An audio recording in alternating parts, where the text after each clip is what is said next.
یہ ایک عالم ہونے کی حیثیت سے ہم پر ایک ضروری ذمہ داری ہے. اسی لیے یاد رکھنا چاہیے کہ جس جگہ کے علماء کام کے اعتبار سے جتنا زیادہ بیدار رہتے ہیں اور اس کام کی طرف متوجہ رہتے ہیں تو اس علاقے میں دین کی کھیتی بھی سرسبز و شاداب رہتی ہے، لہلہانے لگتی ہے.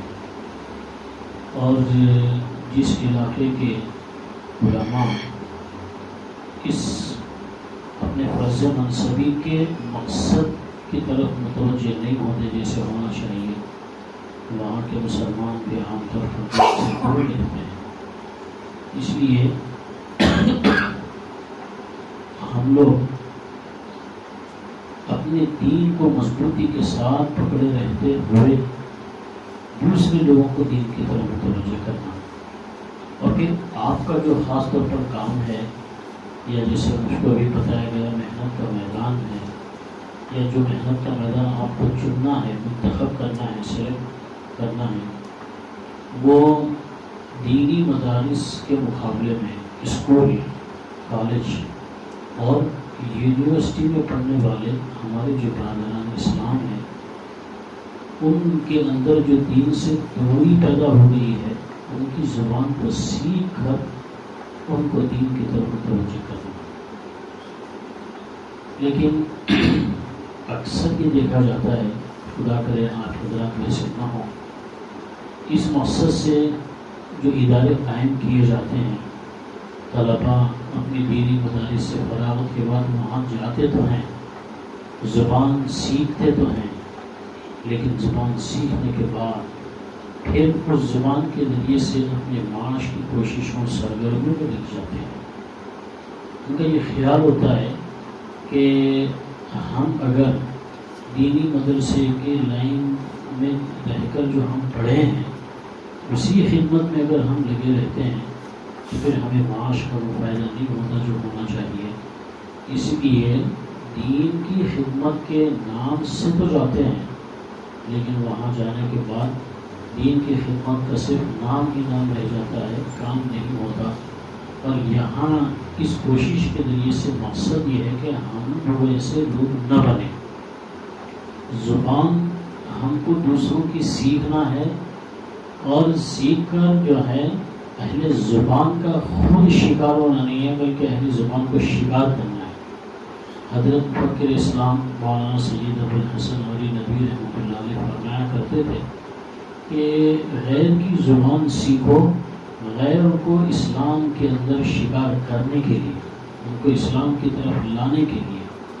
اور وہ اکثر ندوی کے فارغ طلباء کو یہ کہتے تھے کہ اگر تم یہاں تعلیم حاصل کر کے عربی زبان میں مہارت حاصل کر کے عرب کا رخ کرو اور وہاں کی ایمبیسیوں میں تم داخلہ لے لو اور پھر ایمبیسیوں میں تم کو جاب مل جائے تو ہو سکتا ہے کہ اچھی گراں قدر تنخواہیں تم کو مل جائے، لیکن درمیان تم کو جس مقصد کے لیے عربی زبان کے اندر محنت کی ہے اس مقصد پہ تم ناکام ہو جاؤ گے. اس لیے ہم کو اپنا مقصد پیش نظر رکھنا ہے.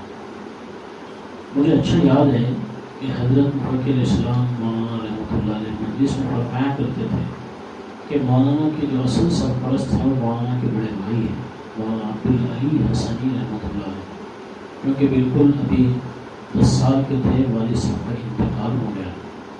اور جو مولانا کے بڑے بھائی مدراس کے ایک بڑے کالج میں پرنسپل کی حیثیت سے جاب کر رہے تھے، لیکن ندوی کی انتظامیہ نے حضرت مولانا کے بڑے بھائی کو جب ناظم مقرر کیا تو اپنی وہاں کی جاب ریزائن کر کے یہاں دین کی خدمت کے خاطر وہ یہاں آ گئے. ورنہ تو علامہ شبلی، ان کے بعد حضرت علامہ صلی اللہ ندوی، اس کے بعد مولانا عبدالحی حسنی، اور پھر مولانا عبدالعلی حسنی، مولانا علی میاں صاحب، مولانا ناظم صاحب، مولانا علامہ صاحب، یہ ہے وہاں کے ناظموں کا تسلسل. تو غرض یہ کہ مولانا کے جو بڑے بھائی تھے، جو سرپرست تھے، مربی تھے، وہ زمانے کے حالات کا ادراک کرنے والے تھے. دین کی خدمت انجام دینے والے لوگوں کی حالات پر گہری نظر ضروری ہے. ہم لوگ دینی مدرسے میں تعلیم حاصل کرنے کے درمیان یوں سمجھیے کہ ہماری حیثیت کنویں کے میڈو کی طرح ہوتی ہے. ہم کو باہر کے حالات کا زیادہ اندازہ نہیں ہوتا ہے، لیکن حالات پہلے کے مقابلے میں کافی بدل چکے ہیں. اسی لیے ہم کو حالات سے واقفیت رکھتے ہوئے اپنے دین کو مضبوطی کے ساتھ پکڑے رہتے ہوئے دین کی خدمت انجام دینا ہے. اس کے لیے حالات کا ادراک ضروری ہے.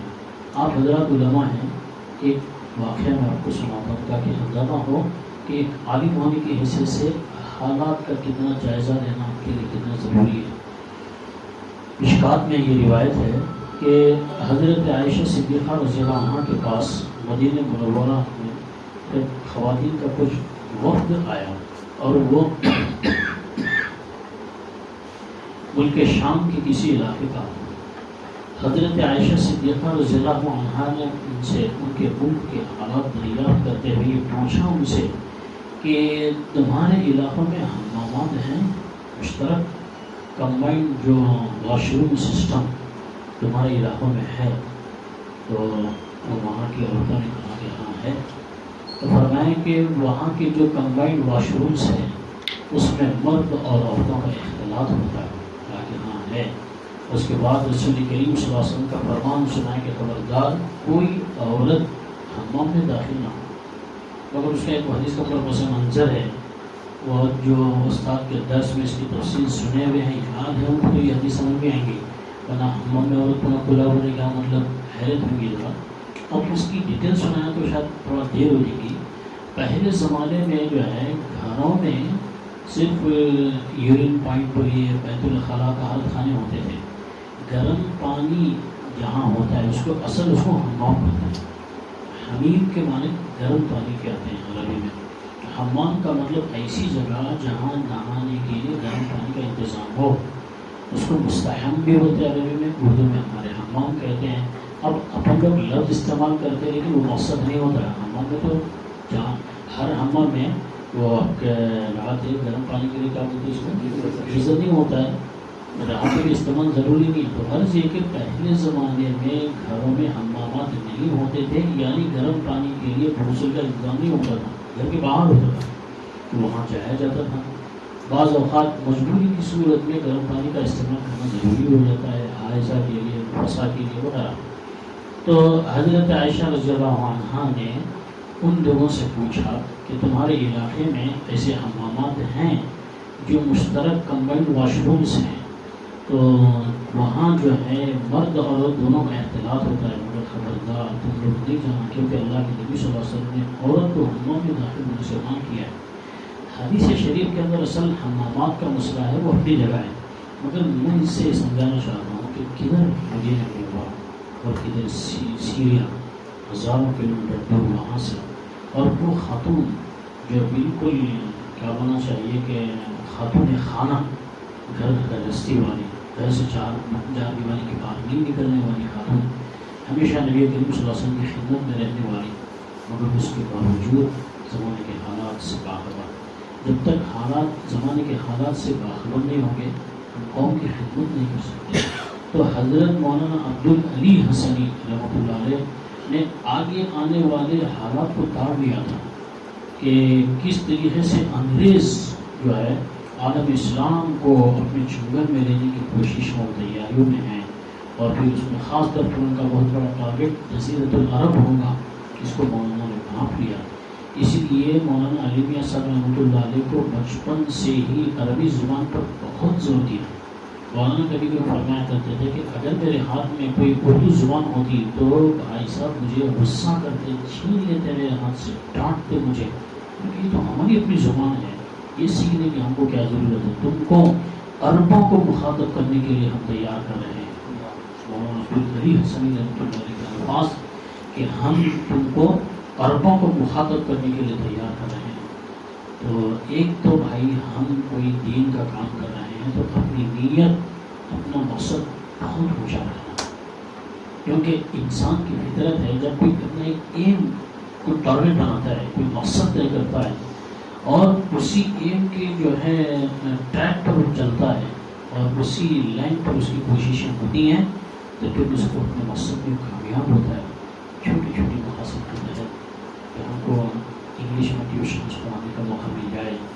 کالج میں پڑھانے کا موقع ملا، لینگویج ٹیچنگ، تاکہ اسکولوں میں جو تنخواہ ملتی ہے وہ بہت تھوڑی ہوتی ہے، یہاں تنخواہ زیادہ، دنیا حقیر ہے، اس حقیر مقصد کو اور یہ حقیر چیز کو مقصد بنانا بھی حقیر ہے، اعلیٰ ترین مقصد بنانا چاہیے۔ تو ایک تو کتنا اعلیٰ مقصد بنایا اور پھر اس کے حساب سے کیسے تیار کیا۔ چنانچہ آپ کو معلوم ہونا چاہیے کہ عرب کے یہ ندوے کے علماء میں جتنا عربوں نے حضرت مولانا علی میاں صاحب رحمۃ اللہ وہاں پر خان کسی اور نے نہیں دیا، شاید ہی کسی غیر عربی کو یہ موقع ملا ہو کہ عرفے کے میدان میں پوری دنیا کو مخاطب کرنے کا موقع ملے سوائے مولانا علی میاں صاحب رحمۃ اللہ علیہ کے۔ اور پھر عرب کا بڑا بڑا پھر مکھن چھوٹے کے علماء، سب اول کے چھوٹے کے علماء، ان کے بیچ میں بیٹھ کر ان کے لب و لہجے میں ان کے آنکھ میں آنکھ ڈال کر بات کرنے کا جو موقع اللہ نے مولانا علی میاں صاحب کو بھی دیا ہے وہ کسی اور کو نہیں دیا۔ ایک واقعہ خود مولانا نے مجلس میں سنا، میں اس وقت موجود تھا، کہ عربوں کی ایک اہل علم کا طبقہ تھا، مجلس تھی، بڑے چھوٹے کے علماء تھے۔ مولانا نے یہ علامہ اقبال کے اشعار اکثر اردو میں بھی پڑھتے تھے اور پھر اپنے عربی تقاریر میں علامہ اقبال کے اشعار سے کافی جوش و حوصلہ حاصل ہوتا تھا۔ اس لیے یاد رکھنا چاہیے کہ مولانا علی میاں صاحب کی تحریریں ہوں یا تقریریں ہوں، علامہ اقبال کے اشعار کے جوش و جذبے کا نتیجہ ہے۔ تو یہ شعر فرماتے تھے کہ نہیں ہے وجود حدود و ثبوت سے اس کا، علامہ اقبال کا شعر ہے۔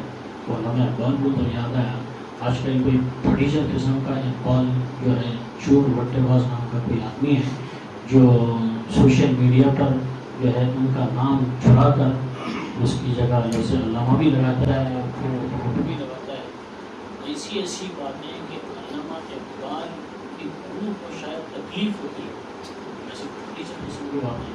اب مثال کے طور پر کہ کیا ہے وہ بستر سے اٹھ کر مسجد بنا جا سکے اقبال، تو خبر سے اٹھ کے جنت میں کیا جائیں گے، سب پھٹیچر قسم کا جملہ، اس کو شعر بھی نہیں بول سکتے، چل رہے ہیں۔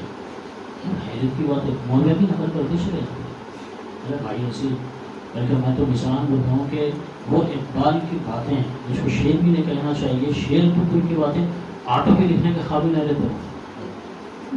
جو شعر آٹو پہ گیا سمجھو اس کی اہمیت ختم ہو گئی۔ آٹو کے شعر کو معلوم ہوگا آپ کو کہ وہ خواب میں آ جاتی تو کیا ہو جاتا، اس کا پردہ ہو جاتا، میرا دیدار ہو جاتا۔ کسان کا شعر اور مولانا حافظ صاحب رحمۃ اللہ علیہ فرماتے تھے، بڑی معتبری سے لکھتا آٹو پہ کہ ماں کی دعا، میں ماں کی بد دعا لگی تو ایک آٹو لیا تھا، دعا ہوتی تو ایک آٹو لیتا تھا۔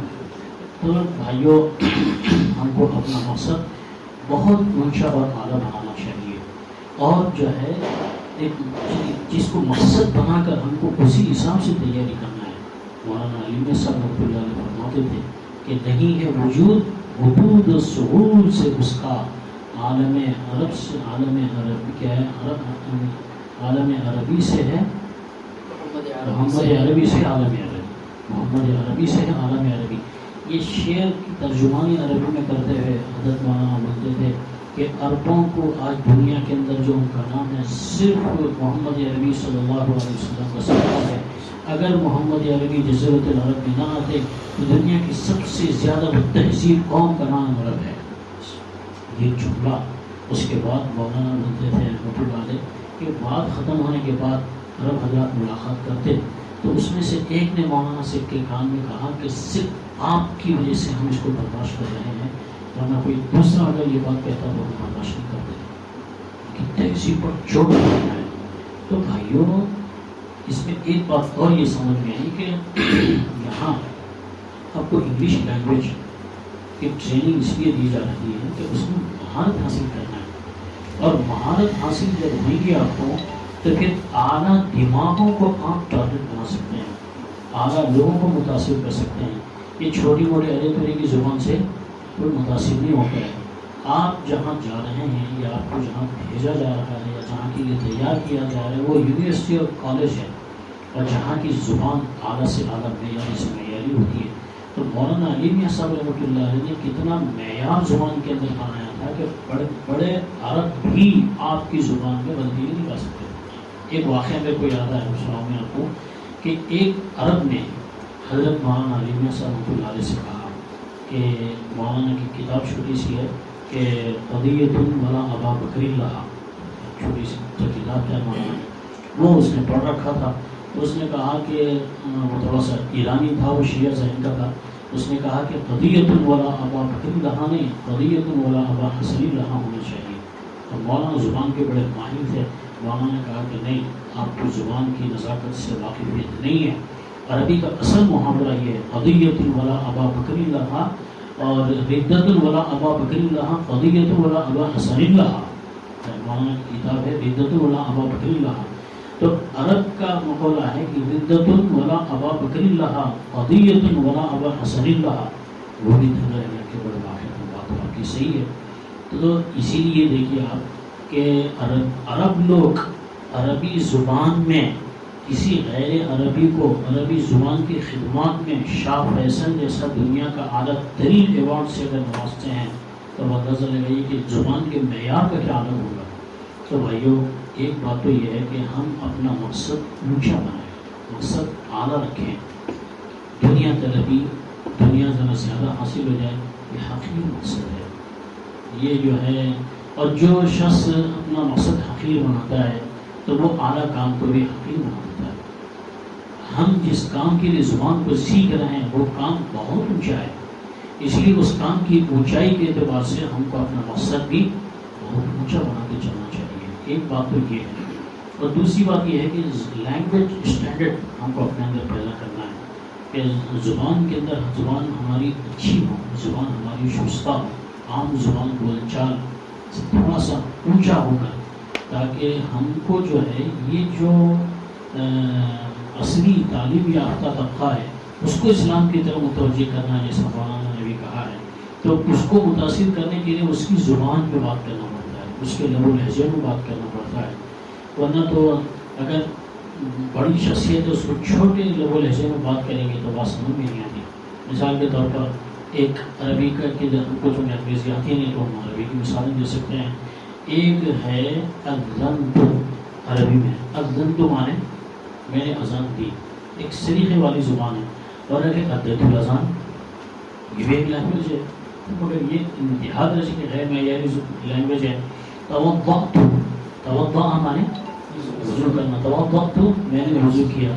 اور ایک فعلت الوضو، یہ بھی ایک لینگویج ہے مگر ظاہر بات ہے کہ انتہائی گھٹیا درجے کی لینگویج ہے. صلیت، صلیت بھی مانے میں نے نماز پڑھی ہے. ایک ہے قرأت الصلاۃ، قرأت الصلاۃ مانے لفظ صلاۃ میں نے زبان سے ادا کیا، یہ مطلب وہ نماز پڑھا، نماز کا جو سینٹینس ہے وہ میں نے ادا کیا. نماز کے جو پریکٹیکل ایکٹیویٹیز ہیں اس کی ترجمانی تو قرأت الصلاۃ سے ادا نہیں ہوتی. تو غرض یہ کہ ہم اپنے زبان کے معیار کو ہم کو اونچا رکھنا ہے.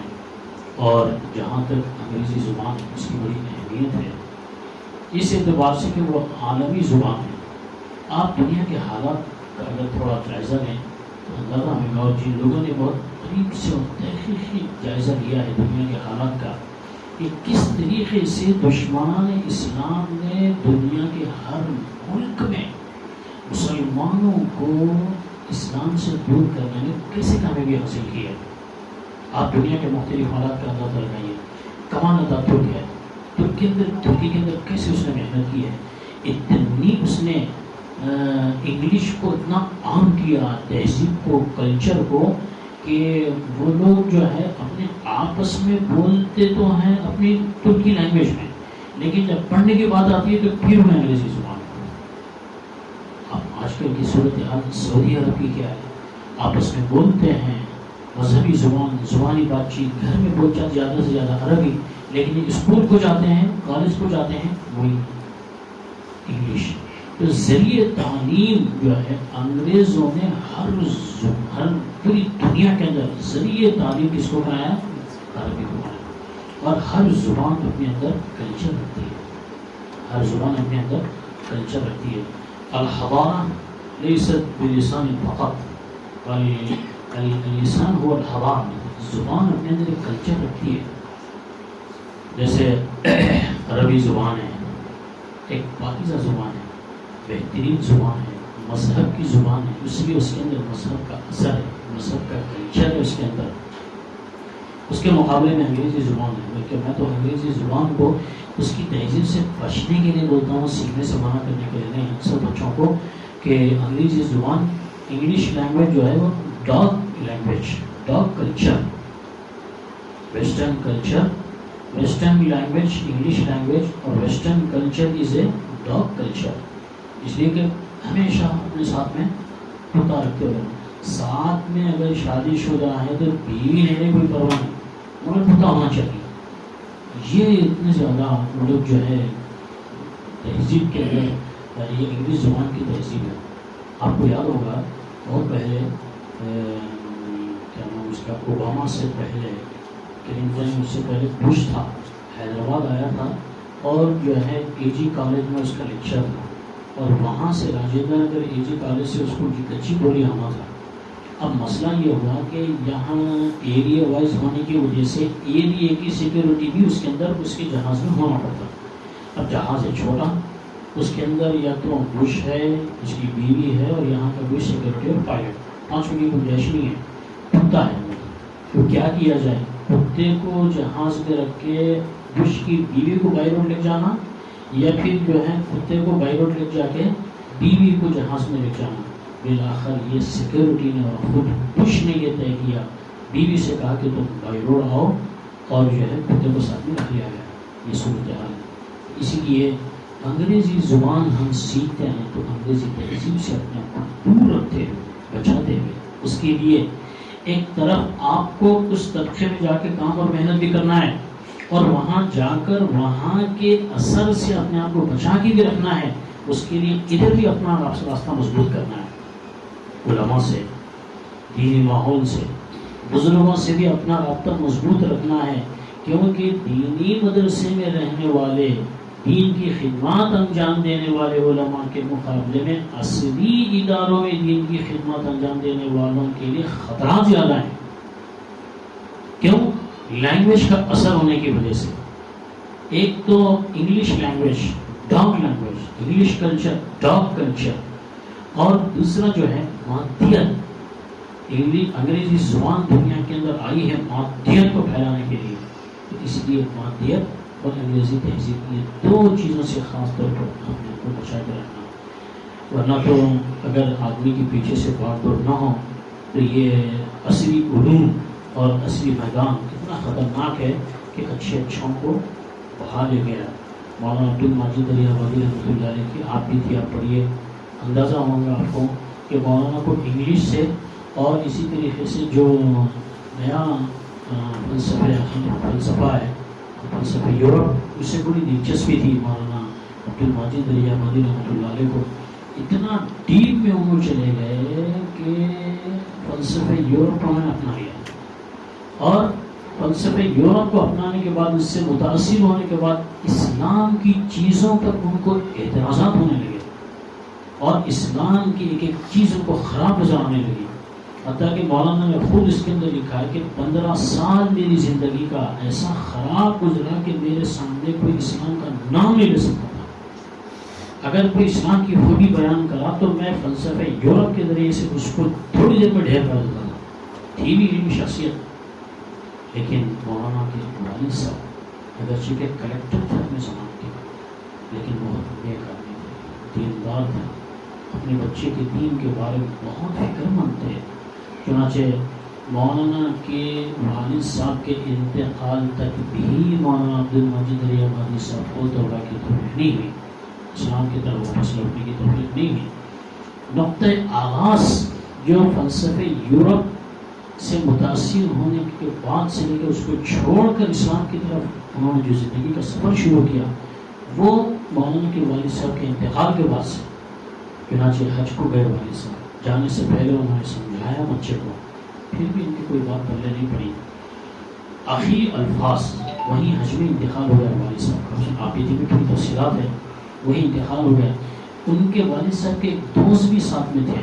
والد صاحب نے، ان کے دوست نے آ کر مولانا عبد المجید علی آبادی رحمۃ اللہ علیہ کو ان کے والد صاحب کے انتقال کی پوری تفصیلات سنائی. تب جا کر مولانا کے دل کو بڑی چوٹ لگی. یہ چوٹ پہلا قدم تھا یورپ کے فلسفے کے ارتداد کو چھوڑ کر اسلام کی طرف واپس آنے کا. یہ سنایا ان کے والد صاحب کے دوست نے کہ عبدالماجد صاحب، میں نے آپ کے والد صاحب کی زبان سے آخری جو الفاظ سنے ہیں وہ یہ ہے، غلاف کعبہ کو پکڑ پکڑ کر بلک بلک کر رو رہے ہیں کہ اے اللہ عبدالماجد کو اسلام کی طرف واپس لا دیں، اسلام کی طرف واپس لا دیں۔ اتنی دل پہ بجلی گری کہ میں اتنا بدنصیب بیٹا ہوں کہ میرا باپ میری وجہ سے تڑپ تڑپ کر دنیا سے چلا گیا۔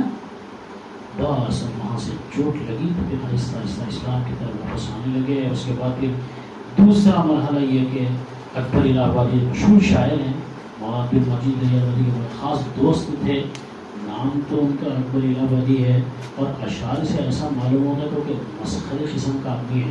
حضرت مولانا علی میں صاحب رحمۃ اللہ علیہ کے بہت اکبر کے اشعار کو دیکھ کر ان کے مذہبی زندگی کا اندازہ نہیں لگا سکتے۔ مولانا علی میاں صاحب رحمۃ اللہ علیہ نے لکھا ہے یہ بات کہ اسلام اور مغربیت کی کشمکش کے اندر علامہ اقبال اور اکبر الہ آبادی کے درمیان موازنہ کیا ہے۔ اس کے اندر یہ لکھا ہے کہ فرض نمازیں تو دور کی بات ہے، اکبر الہ آبادی کی تہجد بھی نہیں چھوڑتی تھی۔ نہ تو اشعار کو دیکھ کر کوئی آدمی غلط ہے نہیں مبتلا ہو جائے گا۔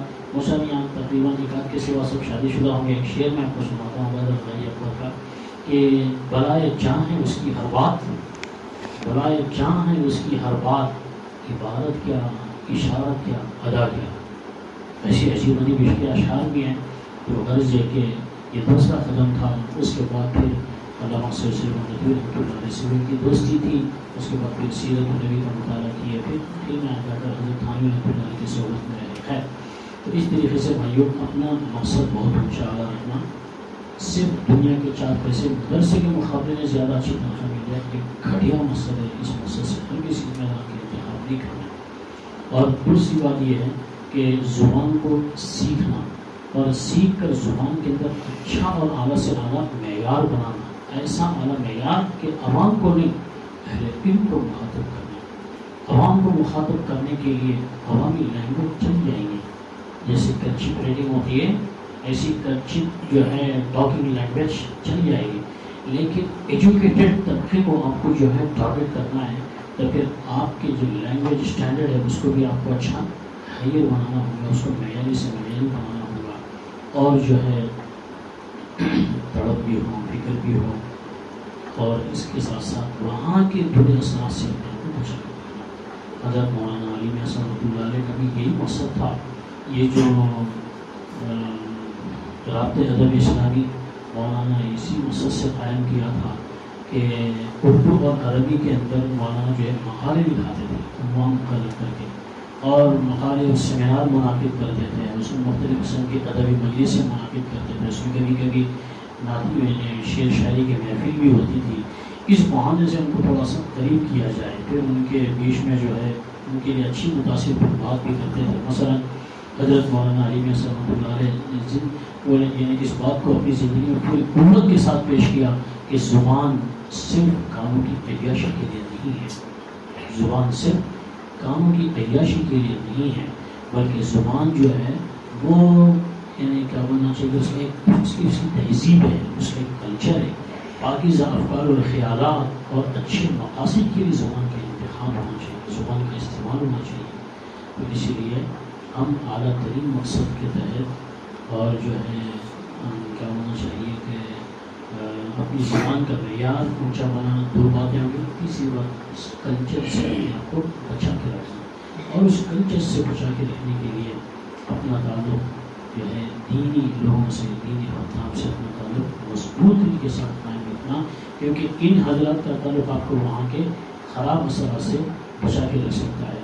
آخری بات یہ بھائیوں کہ ہم چونکہ علماء ہیں، ہمارا کام ہے دین کی طرف لوگوں کو متوجہ کرنا، اور جیسے علامہ اقبال نے کہا، اور حضرت مولانا علی میاں صاحب رحمۃ اللہ علیہ علامہ اقبال کے کسی شعر کے ذریعے سے علماء کو فکر دلاتے تھے کہ ہر نفس ڈرتا ہوں اس امت کی بیداری سے میں، ہر نفس ڈرتا ہوں اس امت کی بیداری سے میں، جس کے دی کی ہے حقیقت احتساب کائنات، احتساب کائنات ہم کی ذمہ داری، احتساب کائنات کے اندر جیسے امر بالمعروف شامل ہے، احتساب کائنات کے اندر نہیں ہے منکر بھی شامل ہے، تو اسی احتساب کائنات کا حصہ یہ فرض و منصبی کا حصہ ہے کہ لوگوں کو دین کے طرف متوجہ کرنا، آدمی اپنی دنیا کی کوششوں کے لیے کیا نہیں کرتا ہے، لیکن اس کے آدمی کی اس کی اپنی زندگی کی سب سے بڑی خوش نصیبی یہ ہے کہ اس کو دین کے لیے محنت کرنی پڑے، لوگوں کو اللہ کے دین کی طرف متوجہ کرنے کے لیے مشقت اٹھانی پڑے، مصیبتوں کو برداشت کرنا پڑے۔ جو جتنا نبی کریم صلی اللہ علیہ وسلم سے نسبت رکھتا ہے اللہ تبارک و تعالیٰ اس کو اتنے ہی زیادہ جو ہے حالات سے آزماتے ہیں، لیکن مضبوطی کے ساتھ جمع رہنا ہے۔ رسول کریم صلی اللہ علیہ وسلم کی پوری 13 سال زندگی دیکھی آپ صلی اللہ علیہ وسلم کو چین سے بیٹھے محنت کرتے رہے، مستقل محنت کرتے رہے، مکے میں جب تک رہے 13 سال اپنے مصیبتوں کو برداشت کیا، اور جو ہے دفاعی انداز میں اس میں کیا ہونا چاہیے کہ برداشت کے انداز میں، اور جب مدینہ منورہ جو ہے آپ نے ہجرت کیا تو پھر اقدامی انداز میں، مکے میں جب تک رہے ڈیفینس کے انداز میں، اور مدینہ جب ہجرت کیا تو ایکشن کے انداز میں، وہاں بھی محنت ہے یہاں بھی محنت ہے۔ دعوت دین کی کتنی اہمیت ہے آپ اندازہ لگائیے کہ ابتدائی سال ہیں یا ابتدائی حالات ہیں، مکے کے لوگ جو سردار تھے وہ لوگ نبی کریم صلی اللہ علیہ وسلم کے جو چچا تھے ابو طالب، اور وہی سب سے بڑے حمایتی تھے رسول کریم صلی اللہ علیہ وسلم کے لیے۔ آ کر ابو طالب سے کہا کہ تم اپنے بھتیجے کا حال دیکھتے نہیں، انہوں نے ایک نیا دین شروع کر دیا ہے جس کی وجہ سے بھائی کو آپس میں، اولاد کو ماں باپ سے توڑا دیا ہے، رشتہ داروں میں دوری پیدا کر دی ہے۔ ان سے کہو کہ وہ اگر مان چاہتے ہیں تو ہم پورے مان جمع کر کے عرب کا سب سے بڑا خاندان ان کو بنا دیں گے، اور اگر ان کو اسلام کے ذریعے سے عورت چاہیے تو مس ورلڈ بلکہ مس عرب تو سب سے حسین و جمیل ہے وہ ہم ان کو دیں گے، اور اگر وہ سرداری چاہتے ہیں تو ہم لوگ کو اپنا سردار مان لیں گے۔ لیکن یہ 3 چیزوں میں سے کوئی ایک چیز کو لے لیں اور وہ دعوت دین کے کام کو چھوڑ دیں۔ نبی کریم صلی اللہ علیہ وسلم کو حضرت خواجہ ابو طالب نے بلایا اور بلا کے عربوں کی یہ مکے کے لوگوں کی سرداروں کی یہ بات رکھی۔ رسول کریم صلی اللہ علیہ وسلم نے محسوس کیا کہ شاید چچا جان کہیں ان لوگوں کی باتوں سے متاثر ہو رہے ہیں، یا پھر یہ کہ میرا دفاع کرنے میں تھوڑا سا کمزور ہو رہے ہیں، یا میری وجہ سے بوجھ پڑ رہا ہے۔ مگر آپ نے پورے جوش و جذبے کے ساتھ فرمایا کہ واللہ لو وضع الشمس فی یمینی والقمر فی یساری لما ترکت هذا الامر۔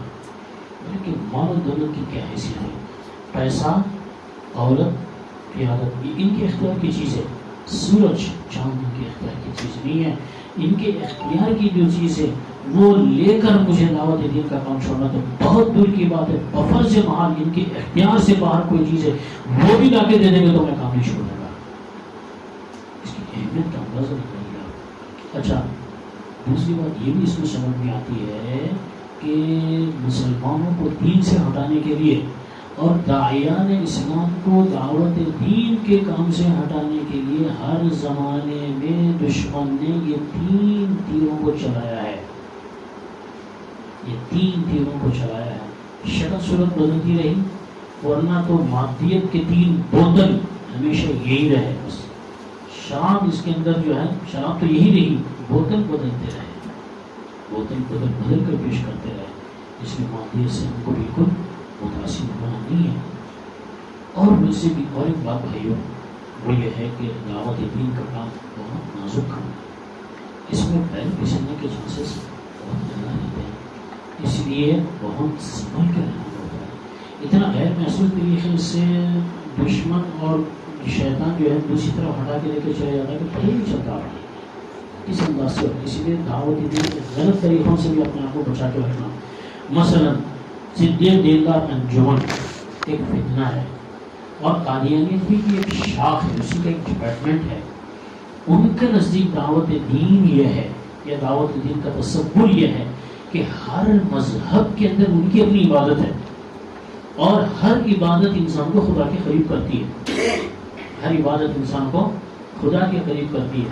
اس کے بعد یہ کہتے ہیں، یہ ان کی جملہ ہے امریکہ کہ منزل سب کی ایک ہے، راستے الگ الگ، چاہے مسجد میں اللہ کی پوجا کرنے والوں ہوں ان کی بھی منزل اللہ ہے، مندر میں گھنٹی مار کر رام کی پوجا کرنے والوں کی بھی منزل بےہودہ بنا ہے، یہ دعوت دین نہیں ہے، فتنہ ہے، مادیت ہے، کفر ہے، الحاد ہے، شرک اور بت پرستی کی تائید ہے، دعوت دین نہیں ہے۔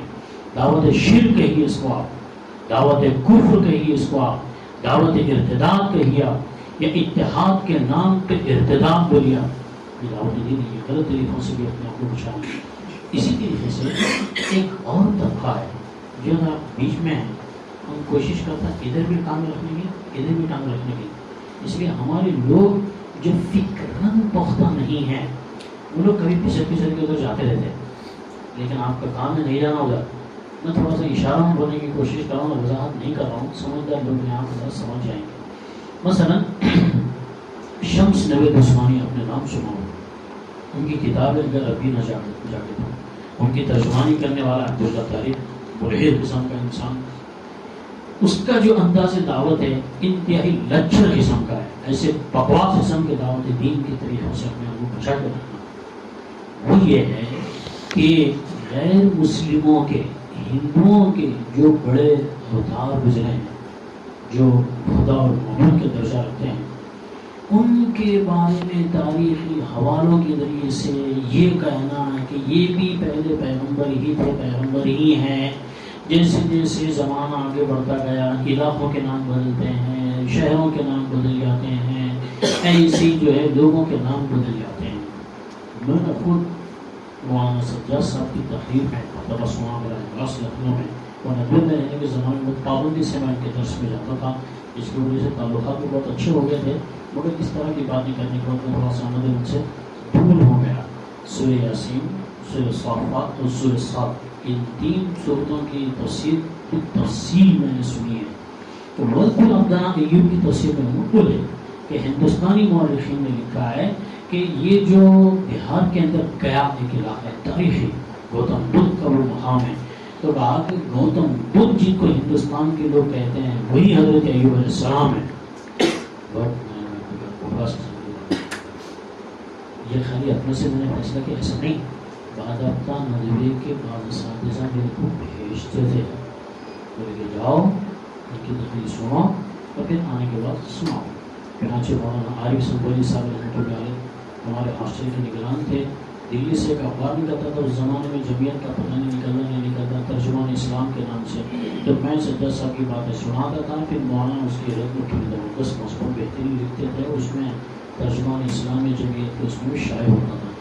یہ بھی غلط طریقہ ہے. دعوت دین کا طریقہ یاد رکھیے، اصول الحق یعلو ولا یعلو، یہ ہے دعوت دین غیر مسلموں کے سامنے. الحق یعلو، ہمیشہ اسلام کو جو ہے بالکل اس کی برتری کے ساتھ پیش کرنا ہے دوسروں کے سامنے. کوئی کمزوری نہیں، کوئی کمپرومائزنگ نہیں، کوئی جھجک نہیں، کوئی نیچاپن نہیں. شروع سوشل میڈیا پر اس طرح کی باتیں آنے لگی تو مجھے شبہات ہوئے، لیکن بعد میں جب کچھ ہمارے بہت اچھے علماء حضرات کے ساتھیوں کے مضامین آئے تو بڑی ہمت ہوئی. اس وقت قطر کے اندر قطر جو کر رہا ہے فیفا ورلڈ کپ جو چل رہا ہے بہترین ہے. یہ ہے دعوت دین کا طریقہ. اس نے پہلے ہی کہہ دیا کہ ورلڈ کپ کا جو کلچر ہے وہ ہم یہاں چلنے نہیں دیں گے. کہا کہ ایک تو عالمی قانون، دوسرے علاقائی قانون کی کپ کے پاس داری کرنا ضروری ہے. اور فرمایا کہ بے حیائی، ننگاپن، شراب، عورت اور مرد کا اختلاط ہمارا مذہب اس کو پسند نہیں کرتا، اس لیے ہم اپنی سرزمین پر اس کی اجازت نہیں دیں گے. معمولی بات ہے. اس نے بہت پہلے تیاری کی ہے، بہت پلان کیا ہے. اس کے پلان کا اندازہ لگائیے کہ وہ یہود جو ہر وقت اسلام اور مسلمانوں کو متاثر کرنے کی کوشش کرتا ہے اس کو دھنک تک لگنے نہیں دیا قطر میں. اور بعض علماء نے یہ بھی اپنی ظاہر کی کہ نبی کریم صلی اللہ علیہ وسلم نے احادیث شریفہ میں حضرت تمیم داری انصاری رضی اللہ تعالیٰ عنہ کی طرف اشارہ کر کے فرمایا کہ دجال پر رہنے اور اس کی قومت مضبوط ثابت ہوگی. اس کی وجہ بھی ہو سکتا ہے یہ ہو کہ دجال کے ذکر میں مشکات میں یہ حدیث ہے کہ ایک مرتبہ فجر کی نماز کے بعد نبی کریم صلی اللہ علیہ وسلم نے حضرت تمیم داری انصاری نے ان سے فرمایا کہ دجال سے تمہاری ملاقات ہو چکی ہے اور شیطان سے تمہاری ملاقات ہوئی ہے. کیا کیا بات ہوئی سناؤ لوگوں کو. حضرت تمیم داری انصاری نے پوری تفصیل سنائی کہ دجال کہاں ہے، ان کے پاس کیسے یہ گئے، شیطان سے ملاقات ہوئی اور شیطان کس طریقے سے دجال کی پہرے داری کر رہا ہے اور شیطان کی شکل میں تھا. دجال سے کیا کیا سوالات ہوئے حضرت تمیم داری انصاری کی پوری تفصیل انہوں نے سنائی. اس کے بعد آپ نے فرمایا کہ یہ اور اس کی قوم جو ہے وہ دجال پر مضبوط ہے. تو ہو سکتا ہے کہ احمد بن تمیم قطر کا جو امیر ہے احمد بن تمیم، تو ہو سکتا ہے تمیم واقعہ نام ہے تمیم، تو نام کا اثر، نام کی برکت، یا پھر وہ خاندان ہے واقعہ تمیم، تو ہو سکتا ہے کہ یہ دجالی فتنوں کو کچلنے کے لیے فیفا بانڈ کا بہترین استعمال اس نے کیا ہے۔ تو بھائیو، اللہ تعالیٰ نے ہم کو خدمت کا بہترین موقع دیا ہے، ہم اپنی اپنی صلاحیتوں کے اعتبار سے بس کوشش کا خلاصہ یہ ہے کہ اس وقت دنیا کے اندر ہر مسلمان کو اپنی اپنی صلاحیت کے اعتبار سے دین اسلام کی سربلندی کے لیے کیا کوشش کر سکتا ہے، بس اس میں بہتری کرنا ہے، اور اس میں ہم سے کوئی نہیں ہو رہی۔ بہرحال یہ دو تین باتیں، ایک تو ہے کہ ہم جو ہے زبان کے اندر معیار مضبوطی سے مضبوط کریں اور اپنا جو ہے مقصد بہت اونچا رکھیں، اور تیسرا یہ ہے کہ ہم جن لوگوں کو یا جس جگہ سے لوگوں کو اسلام کی طرف لانے کے لیے تیار ہو رہے ہیں، وہاں کے برے اثرات اور ان کے برے اثرات سے اپنے آپ کو مکمل طریقے سے بچانے کی کوشش کریں۔ اس میں دو ہیں اس جگہ کے، ایک میں نے کہا بے حیائی اور دوسرے عبادیت، اس کے مقابلے میں حیا کو بہت مضبوطی کے ساتھ پکڑنا۔ اللہ کے نبی نے فرمایا کہ حیا اور ایمان اور امین لازم و ملزوم ہے، ایک کو جدا کرے تو دوسرا بھی جدا ہو جاتا ہے۔ حیا کو مضبوطی کے ساتھ پکڑے اور دوسرے کے عبادیت ہے، یہ دنیا سے ختم ہو جانے والی کتنا بھی جمع کر کے رکھو وہ اپنے ساتھ لے گیا جو ہم لے کے جائیں گے۔ اور ہمارے حضرت مولانا حافظ صاحب کو فرمایا کرتے تھے کہ دنیا کی مثال جو ہے وہ گوشت کی جیسی ہے، گوشت کی دکان پہ جا کے اس کو جو ہے کہ گوشت پوچھے تو ہڈی وہ خود ڈال کے دیتا، اور اگر چھوٹے کی دکان پہ جا کے ہڈی کو پوچھے تو ہڈی کو لگا ہوا گوشت بھی کھینچا کے نکال دیتا۔ اس کا مطلب یہ ہے کہ ہم کو دنیا کو مقصد بنانا نہیں ہے، اگر دنیا کو مقصد بنائیں گے تو دین برباد، اور اگر دین کو مقصد بنا کر ہم محنت کریں گے تو ہمیں تو ہڈی میں گوشت کو رکھ کے چھپا کے نہیں آنا ہے، اس لیے دین کو مقصد بنانا ہے۔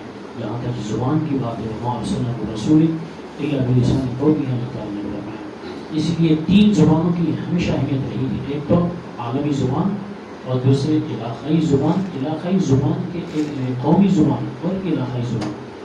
عالمی زبان ہونے کی حیثیت سے انگریزی زبان میں ہم کو دلچسپی لینا ہے، اور علاقائی زبان ریاستی اور قومی زبان ہونے کی حیثیت سے ہندی یہاں کی قومی زبان ہے، لیکن چونکہ ان علاقوں میں کوئی خاص ضرورت نہیں پڑتی ہے ہندی کی، جو ہندی کے علاقے کے بہار یو پی وغیرہ مہاراشٹر کے لوگوں کو اپنی قومی زبان میں بھی کوشش کرنا چاہیے، اس کے ساتھ ساتھ یہاں تینوں زبان ہے، لیکن چونکہ اس وقت ہم کو زیادہ تر سابقہ جو ہے ہمارے محنت کے میدان میں انگریزی کا توفیق سے ہونے والا ہے۔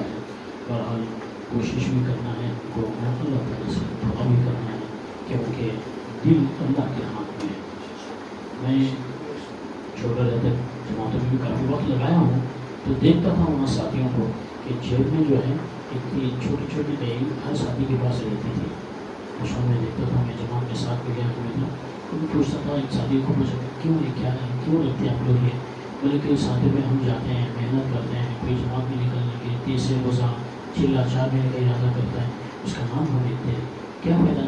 بولے بول کے ہم کو رات میں اس کے بارے میں اللہ سے ماننا ہے، ہم اللہ تعالیٰ سے مانگیں گے، دعا کریں گے تو ہماری دعا کی برکت سے اس کا نکلنا آسان ہوگا۔ ایسی سیدھی سادھی سوچ تھی، کدھر چلی گئی وہ دعوت الطبیعت کی سوچ؟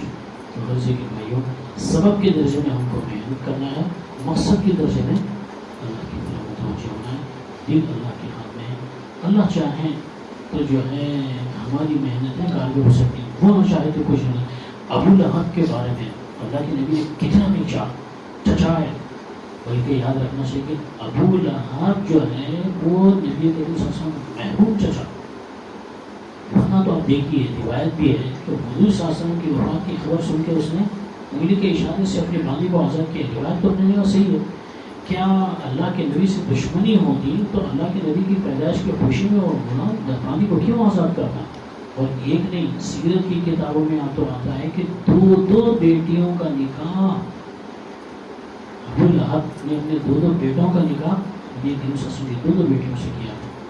نبوت سے پہلے دشمن کی بیٹی سے شادی نہیں کی جاتی، دوست کی بیٹی سے شادی کی جاتی، لیکن وانذر عشیرتک الاقربین کے بعد صفا پہاڑی پر سب سے پہلے آپ نے خطاب کیا